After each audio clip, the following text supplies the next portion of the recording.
Hi, my name's Don MEGGS. I'm a database administrator, work for a software development company in Roanoke. And we have 10 children and a few acres here to keep them busy. I'm Karen MEGGS, and I am a stay-at-home mom of 10 children.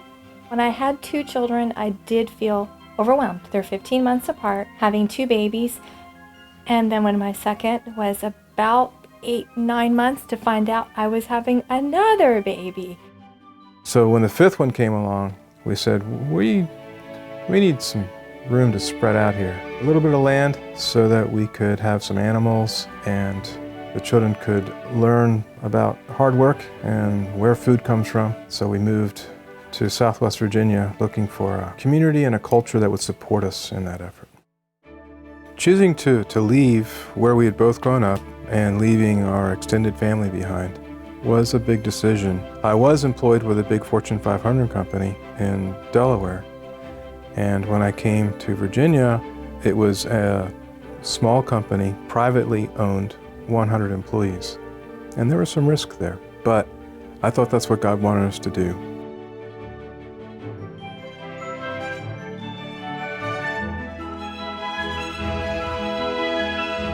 What we do is we have some chickens for eggs, and we have a cow for milk. We have raised some steer for beef, all of which were new to us. We didn't know how to do all that stuff. But that didn't stop my children from learning. I just created an opportunity for them, and they took it and ran with it. When we first moved to Virginia, one of the first things we did, we just went from farm to farm. I'd called ahead of time. They knew we were coming.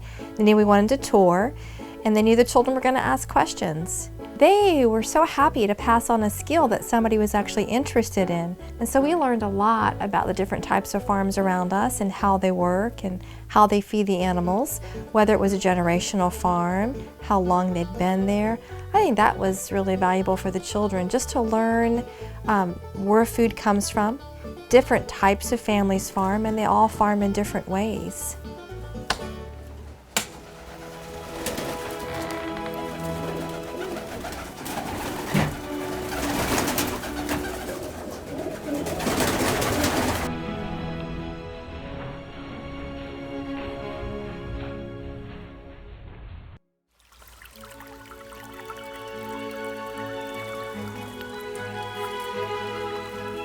When you learn to think outside the box, when you learn to think in a different paradigm about having children, about educating children, you're always going against the flow.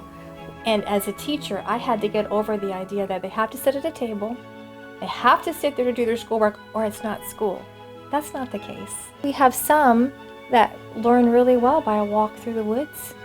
And you would think, well, that's not learning. It's amazing. Give them a good field guide, and they know every tree out there by its bark and by its leaves, all the insects, because that's their interest. That's how God's wired them.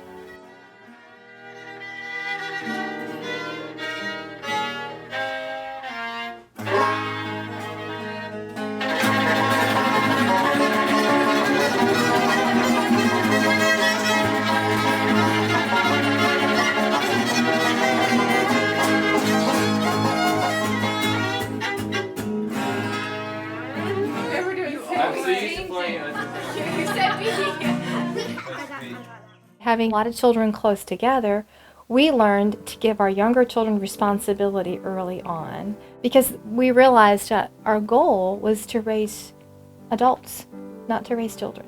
And that started when they were young. With our oldest daughters, they learned to handle the family budget for groceries. At first we started with just 1 week at a time, but then they learned that you could give them the entire month at one time and let them make the menu and budget and do the shopping. So someday when they have their own home, whether they be single or married with a family, that's not intimidating to them. I'm Olivia, and I'm the 4th born of 10 children, and I just turned 19. One of the biggest benefits I can think of being part of a large family is that there's always somebody who's doing things right, even if you're doing it wrong, that can show you the right way to do it. I can think of many times where I wasn't being obedient and one of my siblings was, and I could always look at them and be reminded of what I was doing that was wrong. Another thing is that we kind of learned personal space wasn't a thing. Americans have this idea of, I have a bubble and people don't get inside my bubble.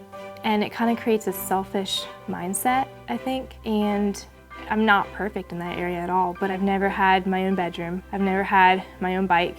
I've never had a lot of my own things because we had to learn to share. And I really appreciate now that I'm older, learning when I was really young that sharing is normal and it's a good thing. Hi, my name's Josh. I am the second of 10 children. I did learn a good bit from my older brother. A lot of it was after he wasn't there as much, looking back and in retrospect thinking, this is something that was true of him. I could really use some of that. Probably the biggest lesson that I've learned through being an older sibling is patience in dealing with problems. There's no use in getting frustrated over them. And then giving grace to people.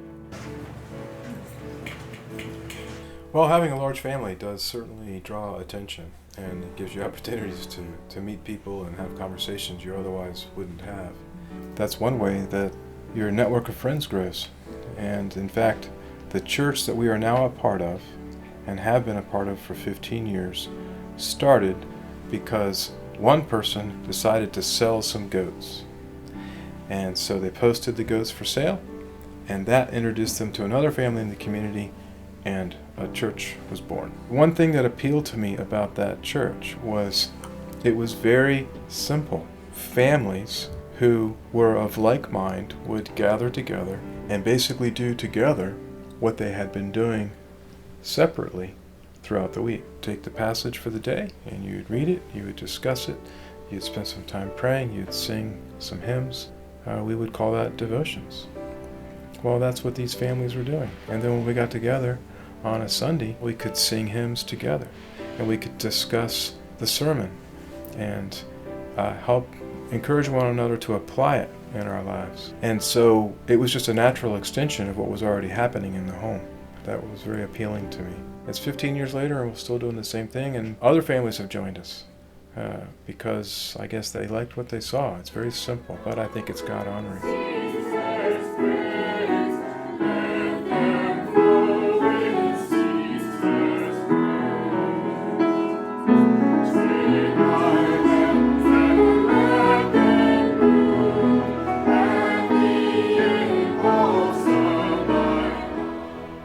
Building a little homestead is something that your children would love to be a part of.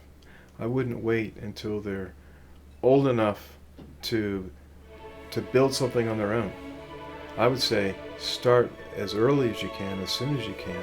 They want to be a part of it. That would be a huge adventure for them.